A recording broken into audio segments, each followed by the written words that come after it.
상담소. 오늘은요, 문을 어떻게 열어볼까요? 신속하고 정확하게 문을 열어볼까요? 자, 신속하고 정확하게 열어보겠습니다. 집집마다 선물을 전달하고 다니시는 분이기 때문이죠. 이분 별명이 택사죠. 누군지 감이 오시나요? 아니요. 1997년 세기말 반짝 데뷔한 1세대 아이돌 아닙니까? 정말 아이돌 희조세죠. 아니 오죽하면요 이분이 아직도 90년대에 머물러 계신다 뭐 이런 말도 있습니다. 과연 어떤 분이 오늘 금쪽 상담소를 찾아주셨을지 고객님 멘탈 케어룸으로 입장해 주세요. This hurts like hell, but I keep telling myself it's gonna get better. 오은영의 금쪽 상담소에 오신 고객님 환영합니다. 세기말 스타일로 자기소개해 주세요. Try to go out. Every time I leave the house, 세기말 스타일. something 안녕하세요.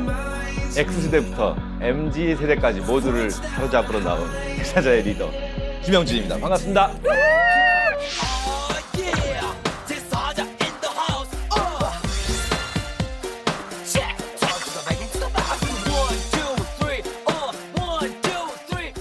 그러지 않아 너를 향한 내 마음 모두 간직하고 있을 테니까 그래 그냥만 떠나면 돼 아무 말도 없이 다시 돌아온 친구를 등에 내 옆에 너의 빈자리는 내가 지키고 있을게 나에게 안녕하세요. 네.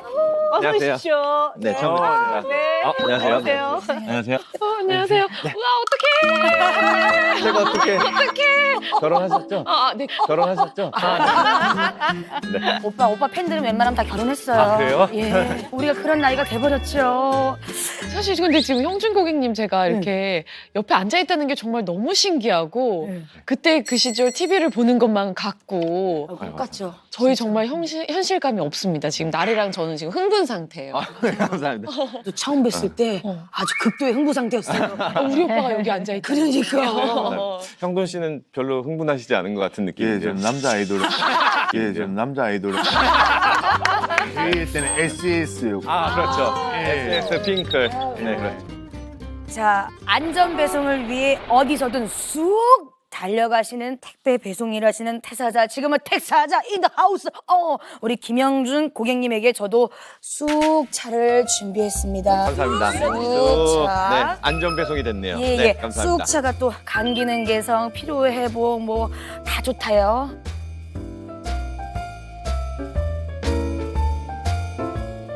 어떠세요? 쑥 넘어가네요. 네, 맛있네요. 네, 감사합니다. 다행입니다. 네. 자, 그렇다면 오늘의 멘털 테스트 결과를 발표하겠습니다. 지금부터 세기말 멘털 테스트를 시작합니다. 숲속을 걷다 미아가 된 당신, 가장 먼저 친해지고 싶은 동물을 골라주세요. 옛날 생각 많이 이런 나시죠?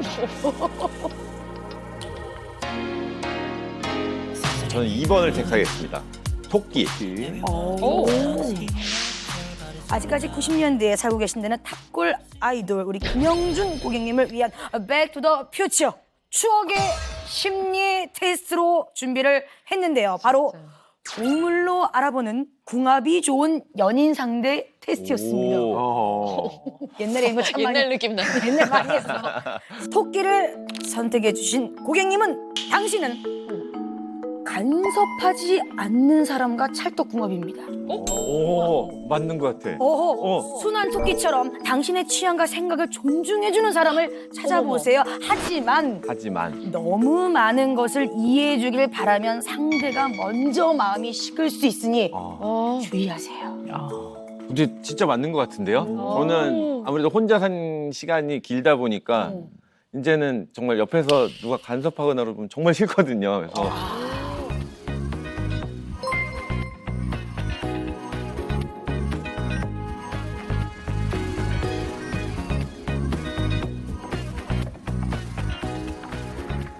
어떠세요? 저희 상담소에 와보시고 또 우리 오 박사님 처음 실제로 뵌 느낌 한번. 네.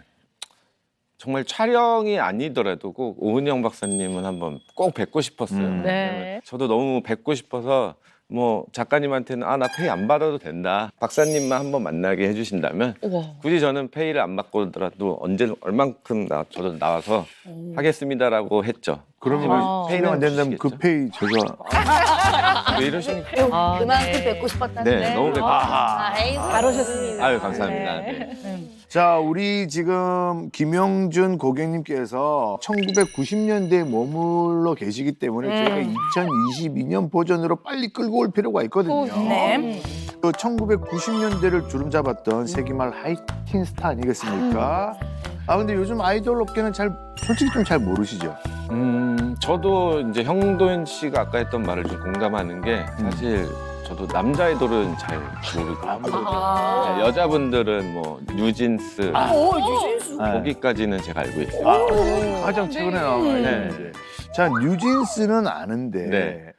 과연 요즘 아이들이 쓰는 말도 아는지. 그러니까 사실 그 하이루 반가반가에서 머무르자. 너무 옛날 아니에요. 하이루 반가반가. 하이루 그 반가반가. 나훈우리 시절이에요. 강태. 그렇죠. 저는 그거 생각나요. 동안. 그 삐삐 할 때 뭐 I miss you 하면 1177155 뭐 6 이러면 I miss you 이런 거 이모티콘으로 썼잖아요. 그죠? 만약에 뭐 천사. 그렇죠. 빨리 뭐 그런 거 많았죠. 네. 요즘 뭐 애들이 쓰는 말도 많이 알고 있습니까? 뭐 억가라든지. 알잘깔딱센. 뭐라고요? 알잘깔딱센. 알잘깔딱센? 네. 뭐야? 알잘깔딱센. 네. 알뜰하고. 알뜰하게 나오네요. 알잘깔딱센을 모르시는구나. 알아서 잘 깔끔하게 딱 센스 있게. 네, 그 치고 빠지라는 거죠. 그런 말 진짜 쓰나요? 진짜 쓰더라고요. 그래요? 알잘깔딱센. 지금 표준어 등재되기 바로 직전이에요. 와, 정말 놀라워요. 근데 사실 여기까지는 약간 조금 이렇게 툭툭툭 건드려주는 거고, 요 다음 질문이 진짜 좀 중요합니다. 자, 19년 만에 슈가맨 맞습니다. 출연하셨죠? 네, 근데 그 당시 택배맨으로 지낸다는 근황이 엄청난 화제였는데 사실 업계에서는 컨셉이었다.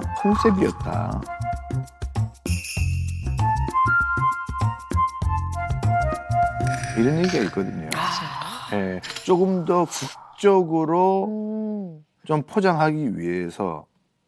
네. 사실 저는 원래 방송할 계획이 없었거든요. 네. 그 방송 한 번만 나오고 그 후에는 사실 그렇게 방송 생각이 없었는데 그 녹화를 할 때도 제작진이 오히려 이게 나가도 괜찮으시겠냐고 약간 그랬는데 저는 뭐 사실 뭐 제가 잘못한 것도 아니고 그렇죠. 뭐 그냥 열심히 그냥 살고 있는 거 보여드리려고 얘기를 한 건데 그거 갖고 이제 나중에 뭐 컨셉이다 저거를 하는 거는 분명히 연출이다 막 이런 말이 되게 많았거든요. 네. 그래서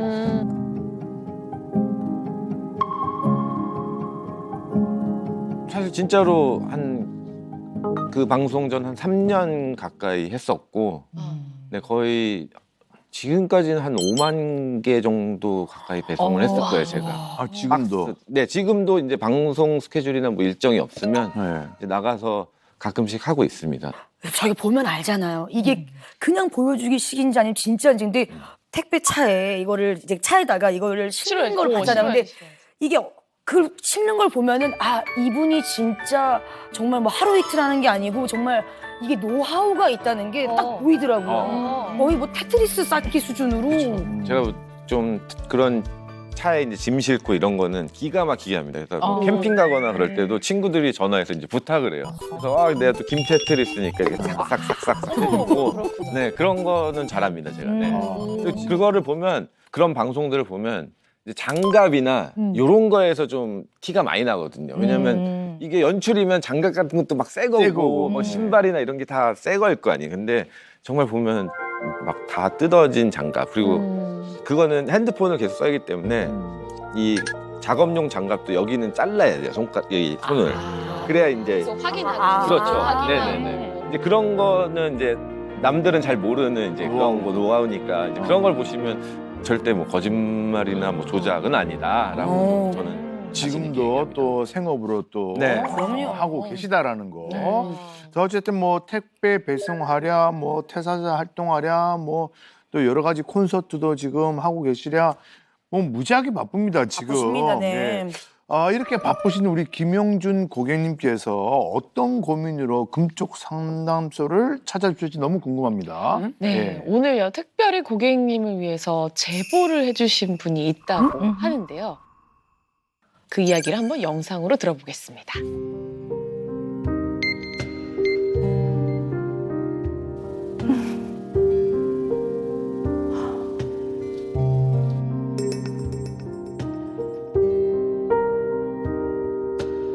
안녕하세요. 퇴사자의 김형준, 엄마 김경지입니다. 멋지시다. 네. 한마디로 철이 없는 아들. 철이 없는 아들.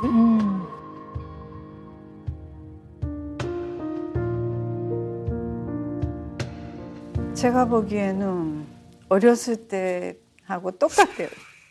저 남편이 그 공과금이나 그런 거를 갖고 계속 도와줬던 거는 사실이에요. 지금은 뭐 그 보험 같은 거 들어있는 거 있으니까 그런 거 계속 아빠가 하고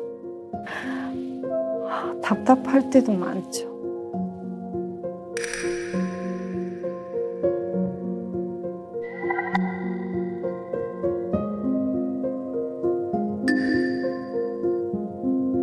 집에 안 가요. 형준이가 사는 데는 안 가요. 왜 안 가시는데? 보고 싶지가 않아서. 보고 싶지가 않아서. 아.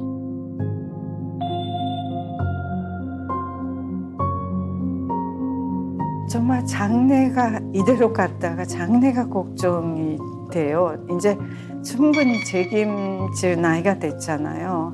마음을 먹고 시작해줬으면 좋겠다.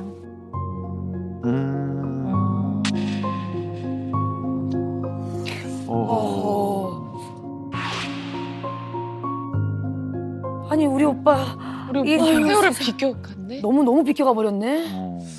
저 사실 어머님이나 아버지 부모님하고 사실 대화를 많이 하는 스타일은 아니거든요. 그래서 이런 생각을 하고 계실 줄은 사실 잘 네. 몰랐어요, 저도. 그래서.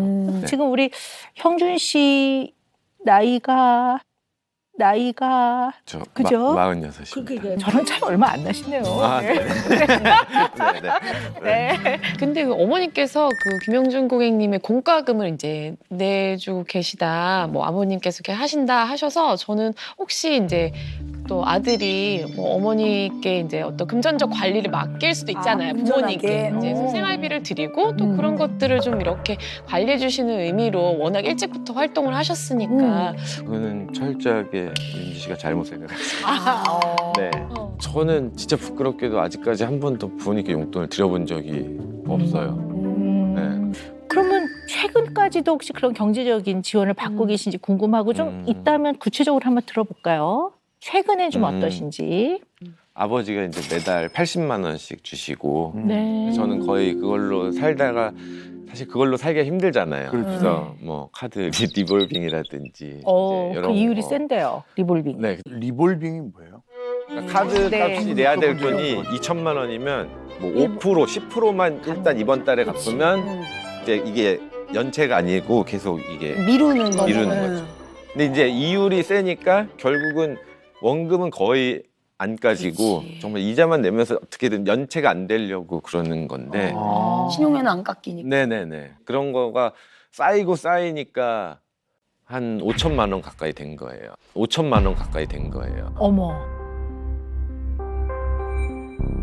아니 근데 뭘 하시는데 이렇게 한 달에 카드를 많이 쓰세요? 그게 이제 한 2000년대 초반에 그때는 아무래도 이제 약간 연예계 물도 좀 먹었고 아. 이제 뭐 명품이나 이제 인기도 많았으니까. 네, 그런 거를 이제 좋아했거든요. 근데 그때는 이제 제가 그 후로 연기자로 이제 준비를 했었어요. 계약금으로 1억 넘게 이제 저한테 준다는 회사도 있고 해가지고 그 당시에. 네, 그래서 저는 그 당시에 뭐 정말 카드를 계속 썼죠. 아, 계약금이 이제 좀 있으면 들어오니까 아직 안 들어왔어요. 아직 안 들어왔죠.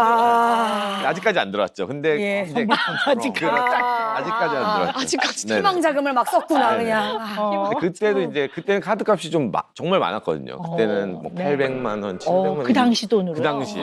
네. 그럼 지금 한 20년 10배라고 생각을 하면 네. 많이 쓰셨네요. 네, 그때는 정말 어. 정말 철이 없었죠. 이게 근데 이제 아버지가 그때 매달 이제 말에 이번 달에 얼마니 그러면 저는 정말 아무렇지도 않게 이번엔 뭐 조금 덜 나왔어 600 뭐 이런 식으로 이제 문자를 보냈죠. 그럼 아빠가 이제 그때 카드값을 다 갚아주죠. 근데 이제 제 머릿속에는 몇 달 후면 나도 이제 계약을 하고 계약금을 받으니까 잠깐만 이렇게 아빠한테 먼저 돈을 좀 빌렸다 생각하고 쓰고 그다음부터 이제 내 살 길 알아서 가자 이랬는데 그게 벌써 한 20년 가까이 됐죠. 그러면 네. 그 드라마는 무산.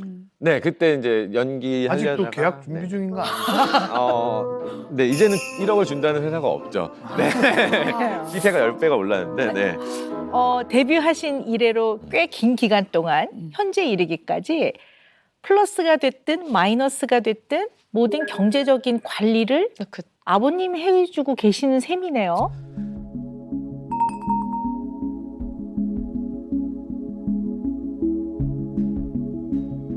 그렇죠. 네. 네, 그런 셈인 거죠. 네. 네. 혹시 이렇게 좀 돈 사고 저지른 거 좀 혹시 있으세요?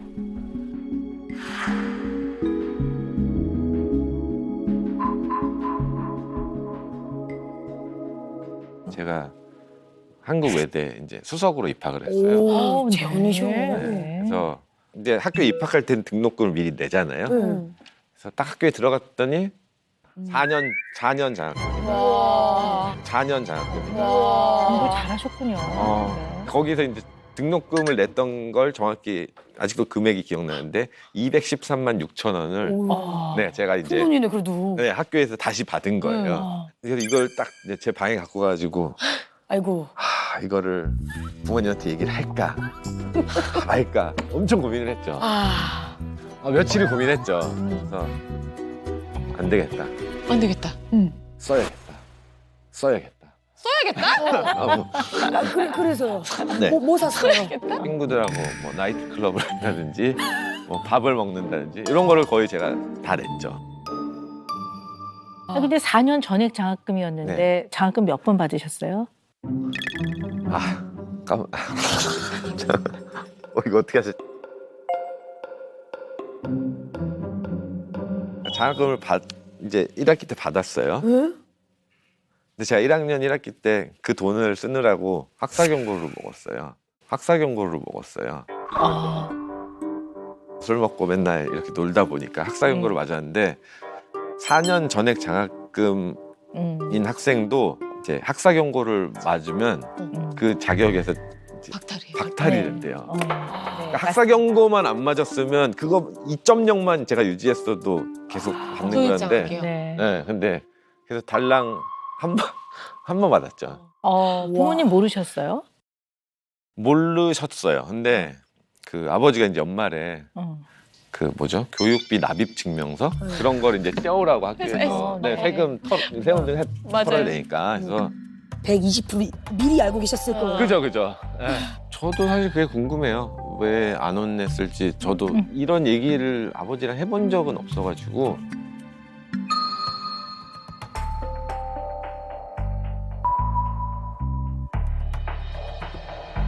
46세 형준 씨에게 뼈골 때리는 말을 제가 할 건데요. 이처럼 40대가 넘어서도 부모님으로부터 경제적 도움을 계속 받으면서 부모의 곁을 떠나지 못하고 경제적으로 기대는 이런 사람을 우리 상 받은 영화 있죠.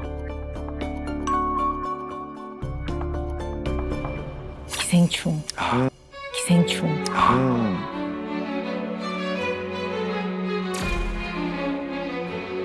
기생자식이라고 요즘 얘기를 합니다. 아, 그래요? 네. 최근에는 부모의 연금, 노후 준비 자금, 부모의 돈을 마치 내 돈처럼 빨아먹고 산다. 뭐 이런 의미에서 네. 빨대족, 빨대족 이렇게도 얘기를 합니다. 빨대족. 네, 좀 표현이 그렇죠. 네.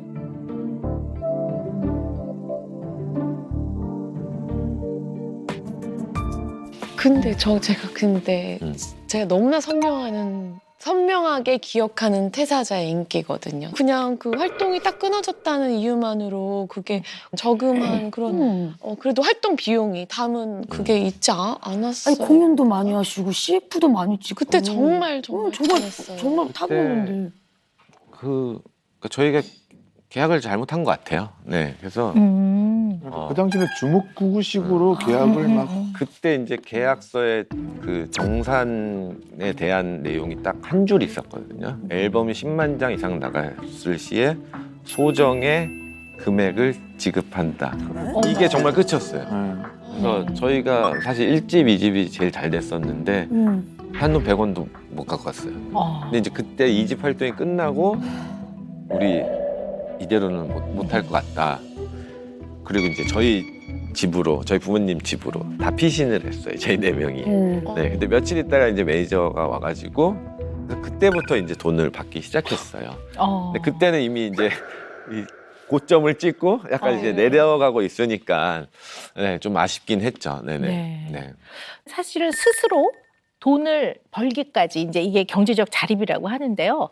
그 시기를 이제 놓쳐버리면 거기서부터 많은 문제가 생겨요. 그러니까 좋지 않은 그런 예를 들어보면 부모를 마르지 않는 샘물처럼 경제적인 샘물처럼 이용해서 계속 지원을 받아서 본인은 경제적인 독립을 하지 못하는 사람들이 우리 주변에 꽤 많습니다. 돈에 대한 개념은요, 경제 개념은요, 어릴 때부터 배워줘야 돼요. 36개월이 넘으면요, 아이들한테는 조절과 절제를 연령에 맞게 가르치기 시작해야 돼요. 조절과 절제. 네, 그래서 장난감도 사줘야 돼요. 근데 문제는 그걸 가지고 노는 거잖아요. 사주는 행위가 중요한 게 아니라. 그럼 이제 아이가 장난감을 매번 사달라고 할 때는 네가 장난감 사달라고 하는 건 이걸 갖고 재밌게 놀고 싶은 거지. 그러면 우리 생각해보자. 이런 비슷한 장난감이 집에 있으면 이걸 가지고 엄마, 아빠하고 재밌게 놀자. 이렇게 한다든가. 그래서 아이 수준의 나이에 맞게끔 경제적인 개념을 부모가 여러 번에 걸쳐서 가르쳐야 되고요. 그래서 이걸 제대로 못 배우면 돈에 대한 개념, 죽을 때까지 잘 안 바뀌어요. 근데 그게 결국은 아주 어릴 때부터 부모로부터 배운다는 거죠. 그러면 우리 그 형준 씨 같은 이런 상황의 노인분들에게는 이제 부모님의 책임이 어느 정도 있다라고 네. 좀 생각해 볼 수도 있겠네요. 이제 최근 4년 전, 그러니까 42살까지는 경제적인 독립을 못 하시고 사실 부모님의 마르지 않는 셈, 그리고 그 셈은 진짜 마르지 않으셨던 것 같아요. 진짜 궁금하기도 하는데. 네. 영원히 안 말랐으면 좋겠어요. 솔직하시네. 마음을. 네, 그 샘물에 이제 계속 그 물을 홀짝홀짝 마시고 계셨거든요. 그렇다면 이 부분에는 어쨌든 부모님과 형준 씨와의 관계에서 우리가 좀 잘 자세하게 더 깊게 이해해봐야 되는 측면이 있다고 봅니다. 그래서 모셨습니다. 두려우시죠? 자, 김형준 고객님의 어머니를 모셨습니다. 어머니 상담소로 들어와 주세요. 어머머머. 어머머머. 어서 오십시오. 네. 네. 여기 앉으시죠. 예. 엄마 오랜만에 봐. 와. 네.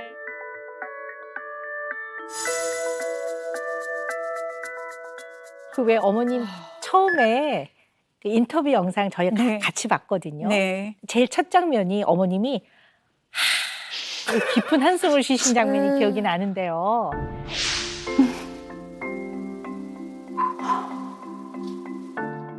사실 이제 깊은 한숨은 깊은 사랑을 의미한다고 저는 생각해요.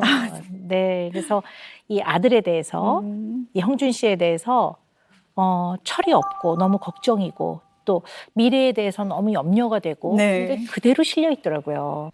정말 다시 태어나면 이런 아들 갖고 싶지 않아요. 이런 아들 갖고 싶지 않아요.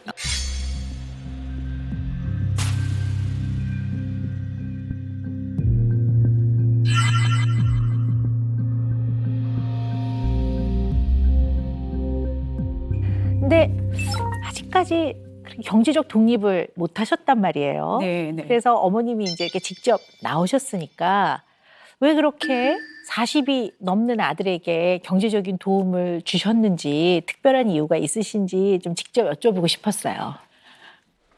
그러니까 저의 이상 교육감하고요.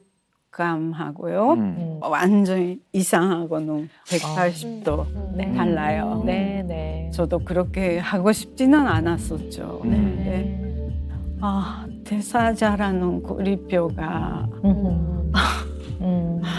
그렇게 생긴 다음부터는 조금 도와줄 수밖에 없었던 것 같아요. 네. 저보다 저 남편이 묵묵히 그러니까 말 없이 해주는 타입이라서요.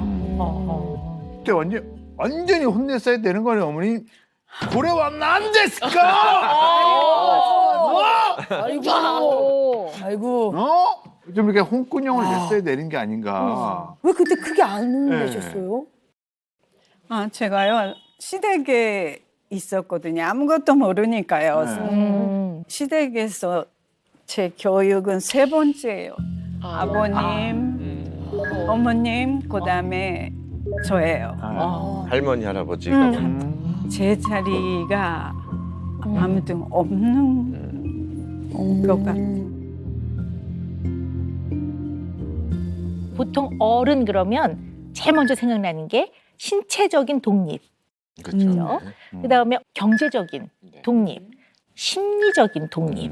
이게 되게 중요하다고 보거든요. 그래서 여러분들 왜 피터팬 증후군이란 말 많이 들어보셨죠? 네, 피터팬. 네. 사실 이제 피터팬 증후군이라는 거는요. 성인이 돼서도 내가 경제적인 독립도 하고 여러 가지 난관도 헤쳐나가야 되는 그야말로 성인으로서의 현실 이런 것들을 좀 피하기 위해서 스스로 어른이 되고 싶지 않은 거예요. 어른이 되고 싶지 않은 거예요. 형준 씨 같은 경우에 경제적인 독립 면에서 부모님에게, 그러니까 타인에게 의존하기 때문에 피터팬 증후군의 일면으로 이해해 볼 수 있어요.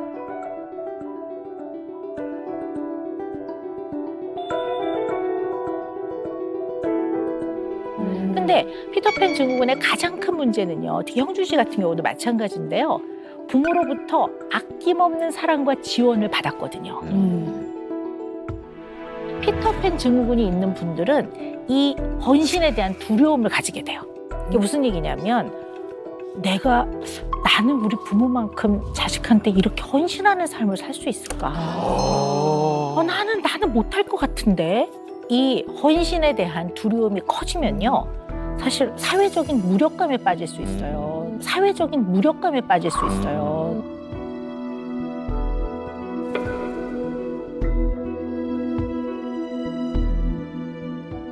네, 맞아요. 저도 좀 그러니까 이제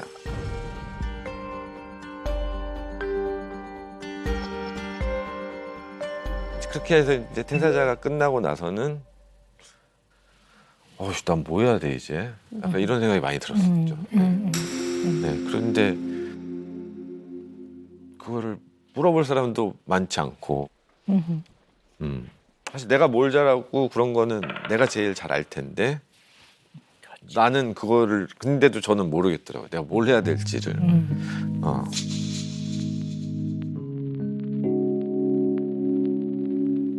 진짜 되게 인생에서 정말 가장 큰 쇼크 중에 하나였거든요.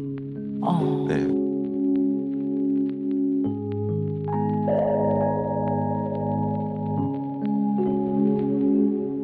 배송 업무를 하기 전까지 한 4, 5년은 아무것도 안 해서 너무 힘든 시간이었어요.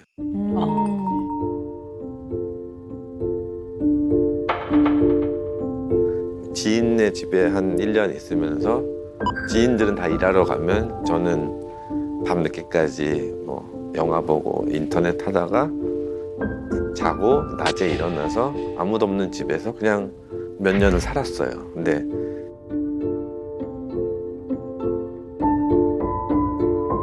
폰에 이제 걸음걸이 나오는 어플 있잖아요. 그런 거 보면 한 5일 동안 0, 0, 0, 0, 0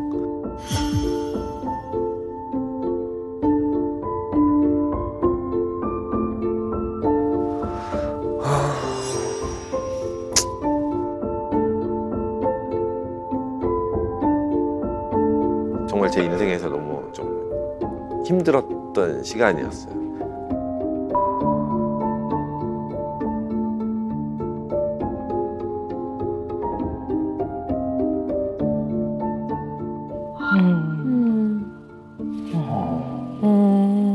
야, 5일 동안 0000은 너무 심하다. 이게 거의 안 움직였다는 얘긴데요. 그 전에는 막 사람들도 만나는 거 좋아하고 약속이 없어도 저는 무조건 집 밖을 나갔거든요. 그치?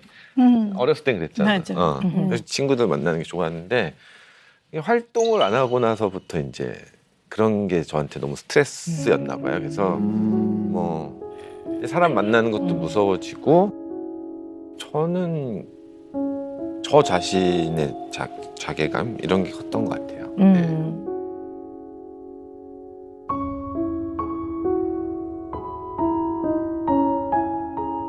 저는 아까 형준 씨 인터뷰에서 보면 침체기를 겪었다고 봐요. 게을러서 하나도 안 움직였다기보다는 제가 봤을 때는 침체기였어요. 굉장히 침체되어 있고 슬럼프라고 보고 그때의 감정은 우울감이에요. 사실은 울적하고 우울한 거거든요. 왜 이 형준 씨가 침체기가 왔을까?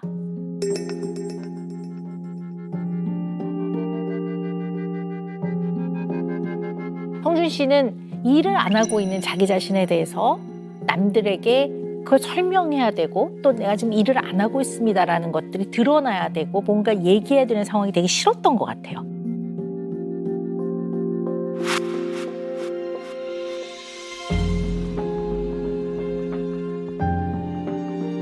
연말에 이제 집에 있는데 저 시상식 보는 게 너무 힘들더라고요. 왜냐면 한 2, 3년 전까지 내가 저기서 노래를 부르고 출연을 했었는데 나는 집에서 이걸 TV로 보고 있다는 게 뭐 다른 분들은 정말 뭐 그게 뭐 별거라고 하실 수도 있겠지만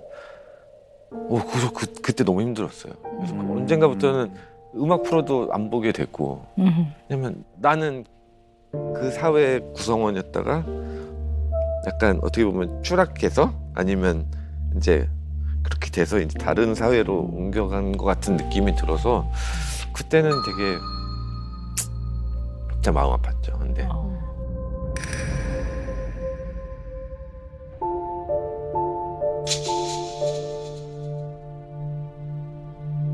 어떤 영역에서든 그게 꼭 연예계뿐만 아니라 어떤 영역에서 성공을 하면 사실 그때부터가 시작이거든요. 치열하게 그 자리를 지켜나가기 위해서 그래서 어쩌면 젊은 나이에 너무 성공을 하는 것이 꼭 행복이 아니라고 말씀드려요. 그냥 그 과정에서 겪을 것 좀 겪고 갈고 닦을 거 갈고 닦고 가야 되거든요. 그 이후에 아주 독립적으로 자생적으로 뻗어나갈 수 있을 만큼의 피나는 노력을 성공한 때부터 했었어야 되지 않을까라는 생각은 저는 해요. 맞아요. 약간 그 얼마 안 되는 인기에 취했던 건 정말 사실이에요. 그치? 엄마가 봐도 그렇지. 그렇죠. 연기자 준비할 때까지만 해도 약간 스타병, 배우 약간 그런 연예인병이 네네. 걸려 있던 상태 같아요. 그래서 네. 바람이 좀 들어가 있어요. 네네네. 겉멋이. 네. 아씨 이번에 안 되면 뭐 또 다시 하면 되지. 그리고 막상 준비는 안 하고 그게 보면 어렸을 때부터 약간 그랬던 것 같아요. 머릿속으로 계획은 되게 잘 짜요. 되게 치밀하게 시간별로. 근데 막상 실행은 잘 안 하는 스타일. 네. 그래서 뭐 오늘 할 일 이렇게 다 적어놓으면 그 다음날 되면 막상 한 거 거의 없고 그런 어렸을 때부터 그랬던 것 같긴 해요. 제가 정리하다가 일기장 나왔거든요. 근데 고3 때인데 내일부터는 꼭 하겠다. 뭐 메모 고3 일기장. 네, 고3 일기장에. 그런데 아이고 또 면동 갔다 왔다. 내일부터는 꼭 하겠다. 그러니까 달성은 안 하는데 뭔가 미지근한 항상 내일을 기다려보자. 내일을 기다려보자. 이렇게 해서 여태까지 온 것 같아요. 네. 그래도 최근에는 어떤 자립을 위해서 또 택배 일도 하시고 네. 그게 또 방송에도 나오면서 와 싶기도 하고 했거든요. 처음 그 택배 일을 한다고 들으셨을 때 어떠셨는지 궁금합니다. 저희 부부는요 너무 기뻐했어요. 드디어 형준이 상황에서 가장 적절한 일을 됐겠구나. 그렇게 생각했어요. 저도 사실 이런 얘기를 엄마랑 이렇게 나눠본 적이 많지가 않아서 제가 택배 일을 시작하고 한 2-3달 지났을 때 이제 어머니한테 전화로 나 택배 일을 시작했다 했더니 엄마가 잘 됐다고 좋다고 이랬는데 엄마 입장에서는 좋아하지 않는 선망하지 않는 직업을 택했을 때 약간 실망하시는 분들도 계시잖아요. 그래서 사실 그게 진심인지는 저도 아직까지 잘 모르고 있었거든요. 혹시 우리 엄마도 속으로는 그런데 그냥 겉으로는 그냥 아들이니까 잘했어 이렇게 얘기를 할 수도 있겠구나 생각을 했거든요. 근데 이제서야 저도 이제 엄마한테 진실을 듣는 것 같아서 기분이 좋네요. 두 분이 보니까 원래 성품이 감정을 다 표현하고 하고 싶은 말을 다 하고 이런 성향들이 아니신 것 같아요. 네, 그러지는 않아요. 엄마 오랜만에 봐. 한 2-3달 지났을 때 이제 어머니한테 전화로 나 택배 일을 시작했다. 그러면 어머니하고는 연락을 잘 하세요? 연락을 안 하고요. 일주일로 따지면 일주일이요? 네. 일주일? 일주일에 한 달로 가야 돼요? 달? 분기로 가야 돼요? 석 달? 진짜? 한 분기에 한 번? 네, 왜냐면 속으로는 계속 그래도 이렇게 연락을 드리니까. 아니 그래도 아들 목소리 듣고 싶잖아요. 목소리. 그렇게 하면 제가 징그러워.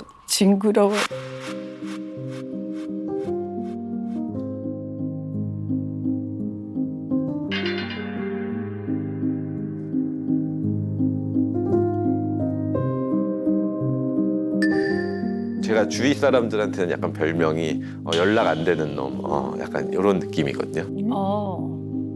예전에 친했던 분들 만나면 야, 넌 진짜 연락 안 됐더라. 대부분 그런 말을 많이 하세요.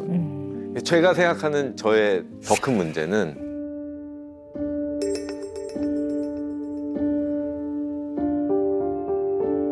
친하다고 생각하는 사람들하고 더 얘기를 못 하겠더라고요.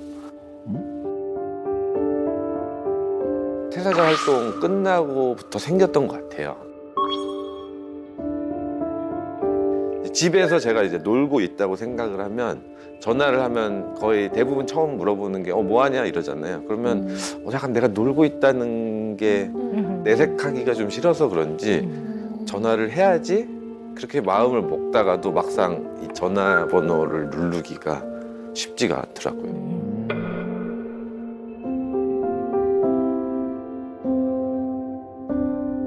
카카오톡도 제가 한 7, 8년 전에 그 프로필이라고 그러나? 거기 글씨 쓰는데 거기다가 카톡 안 하니 연락이 안 될 수도 있습니다라고 아예 거기다 써놨어요.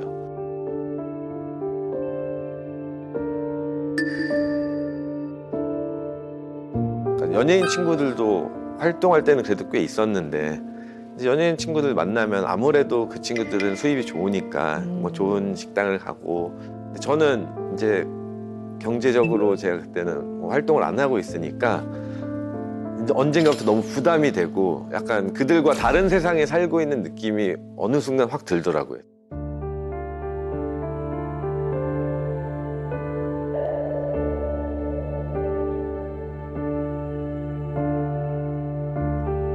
우리가 전화를 했을 때는 왜 전화 안 해? 왜 전화 안 받아? 이렇게 하면 이 감정이 그대로 전달되잖아요. 근데 이 문자에는 적당한 물결과 뭐 흔히 말하는 이모티콘 같은 거 잘 쓰지 않으면 왜 전화 안 받아? 그러면 약간 오해가 생길 수 있잖아요. 딱딱해 그렇죠. 보이죠. 네. 그래서 개인적인 좀 친분 관계에 있는 사람들은 대체로 감정이 잘 들어가 있는 전화를 많이 사용을 하는데요. 네. 우리 형준 씨는 가까운 사람일수록 좀 전화 연락하고 목소리 듣고 하는 게 좀 편치 않으신 것 같고요. 우리 형준 씨는 어떻게 보면 대면 대화 자체가 좀 불편한 전화보다 문자가 편한 토크포비아인 것 같아요. 토크포비아인 것 같아요. 토크포비아. 네네.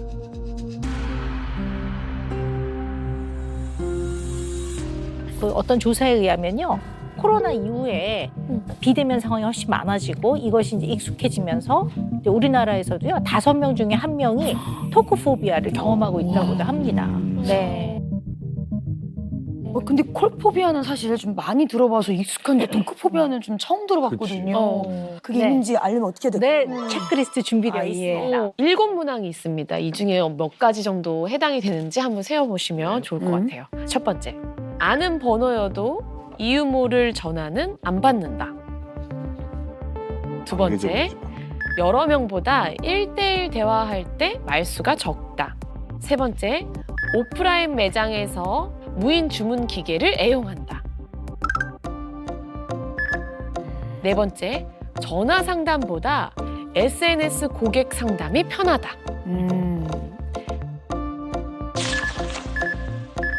7문항 중에서 4개 이상일 때는 혹시 대면 대화를 내가 좀 불편해하나 이렇게 생각해보는 토크포비아를 한번 생각해볼 필요가 있어요. 어머님 몇 개 정도 해당되시는 것 같으세요? 저는 1대1의 대화 말수가 적어진다. 말수가 적어진다. 다 그리고 검색한다 마지막에. 2개 정도. 네. 우리 수제자님들은 어떠세요? 몇 개나 해당되세요? 전 0개입니다. 네. 저는 나는- 답답포비아입니다. 이거 보니까 답답해 죽을 것 같아요. 네. 어휴 세상에 나 이거 어째야 돼 이거를. 저는 1개 정도 해당되는 것 같은데요. 저는 몇 개? 저는 몇 개? 6개에서 7가, 6개에서 7가. 6개는 거의 확실하게 예스고 하나는 약간 좀 애매해서 안 했는데. 뭐가 애매하세요? 그러니까 질문을 받는 자체가 스트레스 받는다. 네. 자체가 스트레스는 그거는 아니세요? 아닌 것 같아요. 왜냐면 질문 자체를 스트레스 받으면 이렇게 방송에 못 나오죠. 아, 네네. 그러네. 그죠? 네. 이거는 근데 제가 궁금한 게요. 혹시 이런 양상이 조금 두드러지게 현저하게 심해진 그 시기가 있으세요? 언제부터 더 좀 심해진 것 같습니다. 이런 게 있으세요?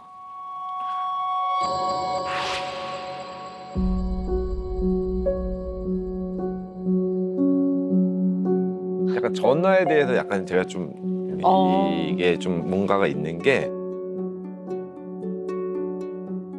어렸을 때는 이제 핸드폰이 없던 시절이잖아요. 그러면 집으로 전화를 친구들이 하잖아요. 그렇죠. 그러면 이제 엄마 아무래도 억양이나 이런 게 이렇게 완벽한 한국 사람이랑은 또 약간 다르니까 그리고 그때 당시에는 좀 이렇게 더 이렇게 맞아. 일본 사람 하면 더 약간 안 좋게 생각하고 그런 게 있어서 친구들이 약간 이렇게 약 올린 것도 좀 있었어요. 집에 전화했는데 엄마가 이제 바꿔주면 니네 엄마 왜 발음이 왜 이래? 뭐 그런 경우도 있었고 친구가 막 전화해서 약간 엄마 말꼬리를 잡고 늘어지는 경우도 있었고 그래서 어느 순간부터는 저는 엄마가 일본 사람이 아니라 사실은 제일 교포다라고 이제 얘기를 하고 다녔죠. 사실 퇴사자 활동을 할 때까지도 네 했었죠. 네. 그리고 이제 쉽게 뭐 한일전 뭐 스포츠가 있다 이러면 저는 속으로 정말 기도를 했어요. 제발 한국이 이겨라. 일본이 이기면 나는 학교에 가서 맞는다.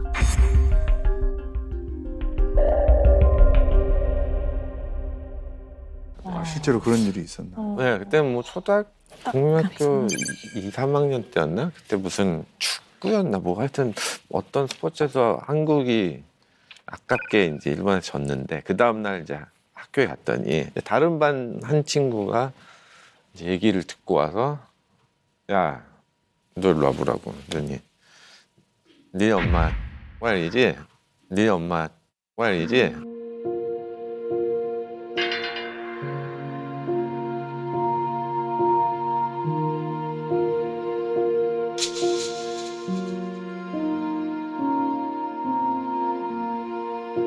그래서 되게 충격 먹었죠. 그 얘기를 듣고. 그래서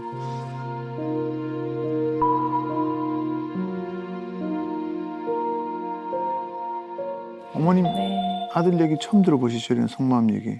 예, 아들 둘이 절적으로 비밀을 했던 것 같아요. 그런데 약간의 그런 느낌은 오죠.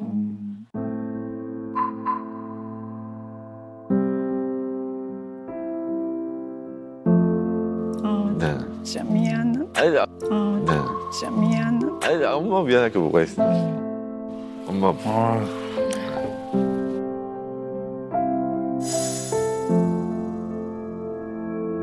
제가 더 가슴 아프죠.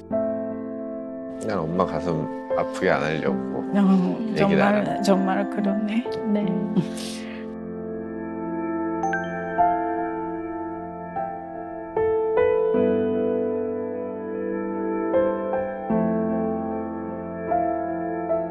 사람은 인종이라든가 예. 피부색이나 어떠한 상황에 따라서 절대로 차별받으면 안 되기 때문에 그건 절대 하면 안 되는 매우 부당한 일이었어요.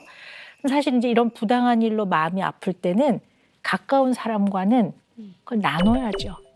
내 편들하고는 그 얘기를 나누고 마음을 토닥거리기도 하고 서로 손도 잡고 어깨도 내어주는데 우리 때 형준 씨는 어머님이 마음 아프실까 봐 얘기를 또 못 하셨던 면이 있는 것 같아요. 네, 얼마나 그 어린 형준이가 마음이 아팠을까. 응?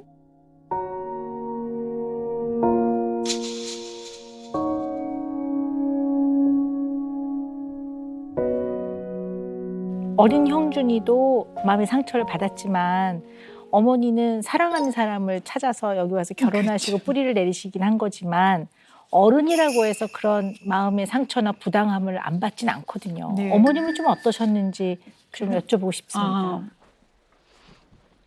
어떤 때는 학교에서 모임이 있을 때 많은 사람 앞에서 얘기할 기회가 있었는데 저는 하나의 학부형으로 학교에 대한 그 여구를 말씀드렸어요. 그럴 때 막 어머니들의 차가운 눈, 마치 비판 그런 눈길을 느꼈거든요. 그러니까 한국을 얼마나 알길래 뭐 그래? 뭐 이런 식의 네, 것들. 네. 정말 몰랐으니까요, 제가. 네네. 어머니 같은 경우는 이제 일본에서 평생을 사시다가 일본에서 아버지를 만나서 한국말도 전혀 못하신 상태에서 이제 한국에 오셨거든요. 결혼 때문에.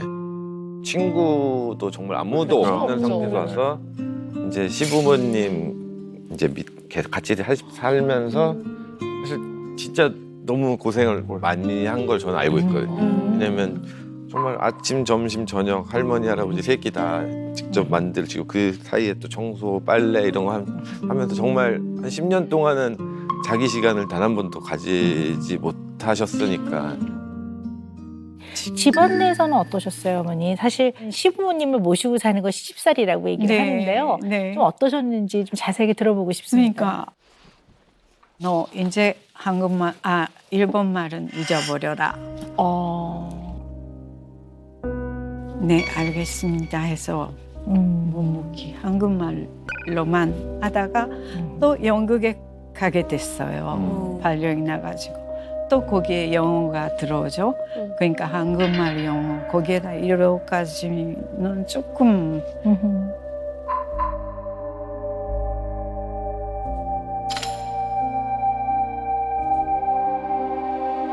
이게 또 모국어라는 게 정말 깊은 생각과 저 마음 밑면에 있는 마음을 감정을 나눌 때는 이게 모국어로 해야지.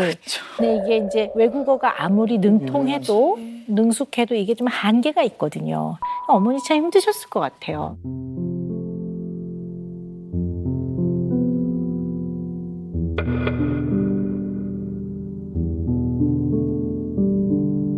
제가 봤을 때 우리 형준 씨는 자신의 뿌리를 좀 숨기려고 굉장히 많이 애를 쓰셨던 것 같아요. 왜냐하면 집안 내에서는 어릴 때부터 보고 크기를 할머니 할아버지가 일본말 못 쓰게 하고 그러니까 이건 쓰면 안 되는 거구나.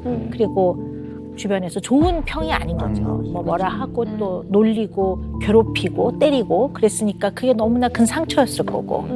어머니도 마찬가지인 것 같아요. 어머니도 시부모님들이 말씀하신 대로 일본어를 안 쓰고 한국 문화에 빨리 적응하기 위해서 지나치게 애를 쓰고 또 자식들에게는 이중 언어를 쓰게 해서 혹시 혼란이 올까봐 네. 또는 어디 밖에 나가서 툭 일본어가 나왔을 때 혹시 놀림을 받을까봐 그 시대는 더 했으니까 70년대, 80년대 초니까 이런 것 때문에 형준 씨와 어머님 이 모자는 자신들의 뿌리를 지우려고 없애려고 굉장히 애를 쓰셨던 것 같아요.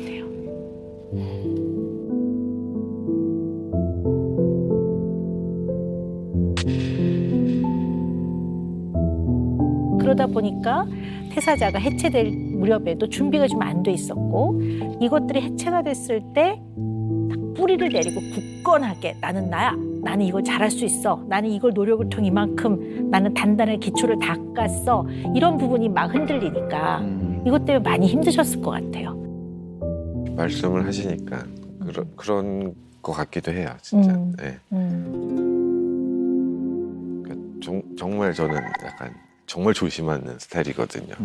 네, 뭐 밖에 이렇게 잘 돌아다니지도 않고 주위의 반응이나 약간 그런 거를 엄청 제가 신경을 쓰는 편인 것 같아요. 네. 근데 그게 어렸을 때 그런 거서부터 시작이 된 것 같네요. 네. 네.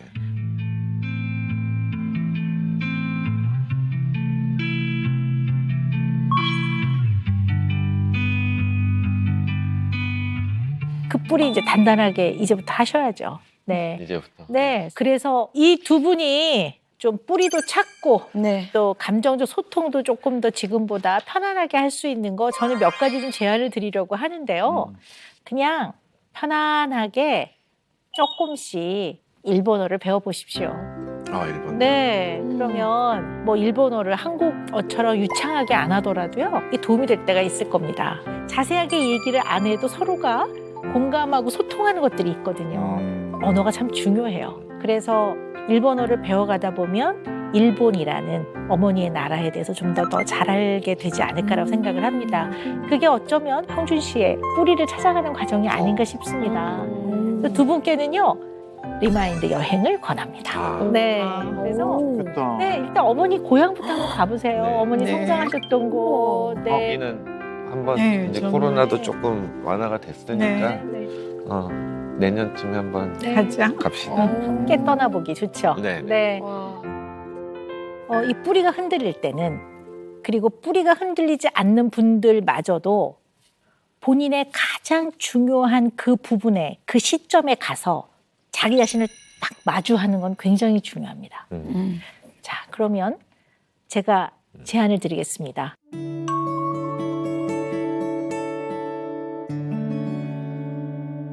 그 시절로 다시 돌아간다면, 시간을 되돌려 본다면 네. 그때 25살 아들에게 어떤 얘기를 해주고 싶으세요?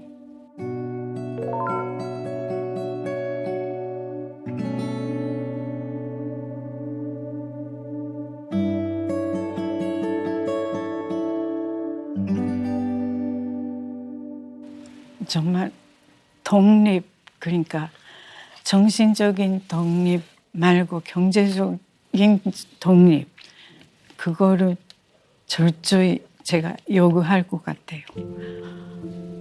25살이면은 정신 차리고 뭐 한다면은 깊이 배울 건 배우고 기초부터 제대로 해줬으면 좋겠습니다. 네.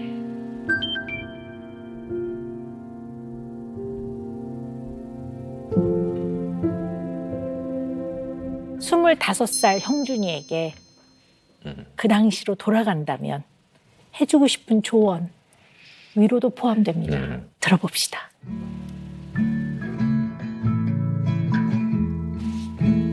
너 진짜 인생 그렇게 살면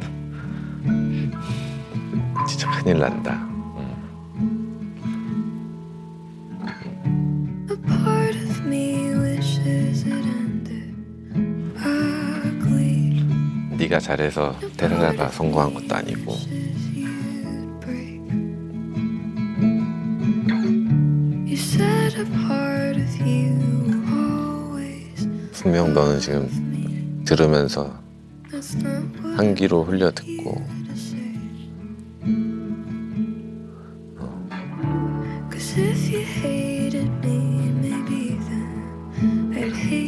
네 생각이 맞다고 생각하겠지.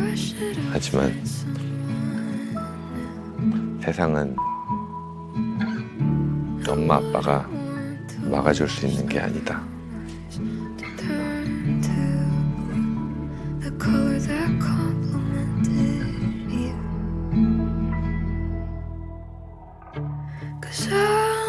돈이 물론 중요한 건 알지만 돈보다는 무슨 일이든 일단 시작부터 해봐라.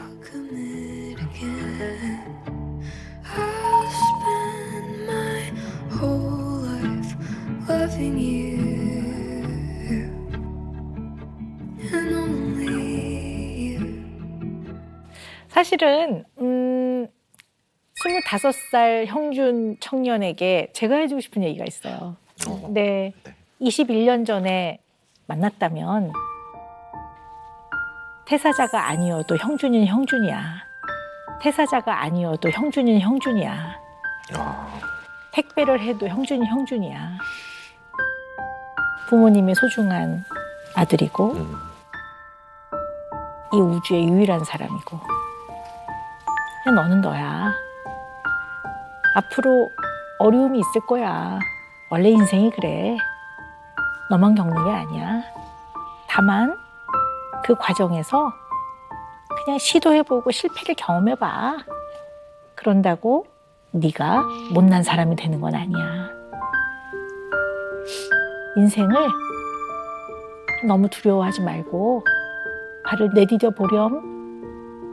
그리고 행복한 건 어떤 조건을 갖추는 게 아니야. 그냥 일상에 그냥 순간순간 벅찬 마음이 확 차오를 때지. 그걸 잊지 말고 그걸 꽉 붙잡고 두려워하지 말고 첫 발을 내디뎌 봐. 너는 너야. 너는 너야.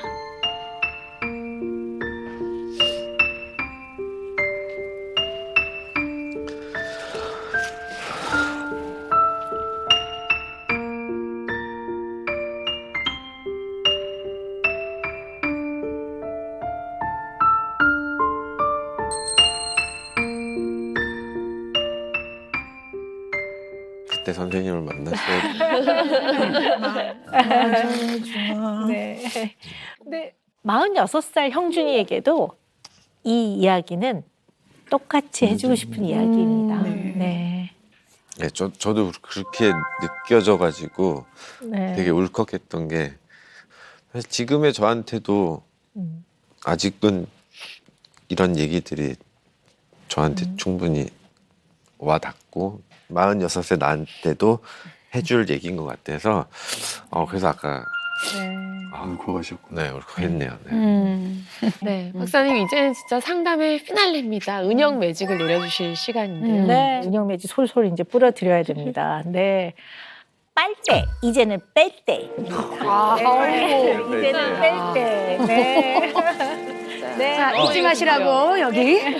자, 형준 약간 일본어 같네요. 잊지 마시라고. 잊지 마시라고. 미션 준비했습니다. 아리가또 고자이마스. 이제는 반대로 엄마 아빠가 나한테 빨대를 꽂았으면 꽂았으면 더 열심히 할게요. 너무 좋아하셨어요. 정말. 더 열심히 할게요. 네. 네, 감사합니다.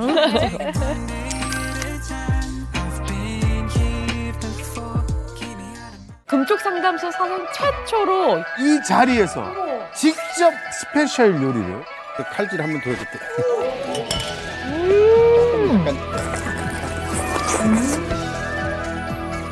여경래라고 합니다. 여경래 동생 여경욱입니다. 제보 영상이 있습니다. 절대 부정적인 생각을 안 하세요. 매장이 다 시꺼멓게 돼 있고 호텔 난리가 나 있었어요. 직원들한테 추우니까 설렁탕을 먹자고 하시는 거예요. 근데 밥은 먹어야 되지 않아요? 먹고 고민을 해야지. 돈을 달라고 하셔야 되는데 달라고 못 하시고. 돈이요? 돈이요? 이건 긍정이 아니죠. 이건 긍정이 아니죠. 긍정에 너무 몰두하고 있다는 느낌이 좀 들어서요.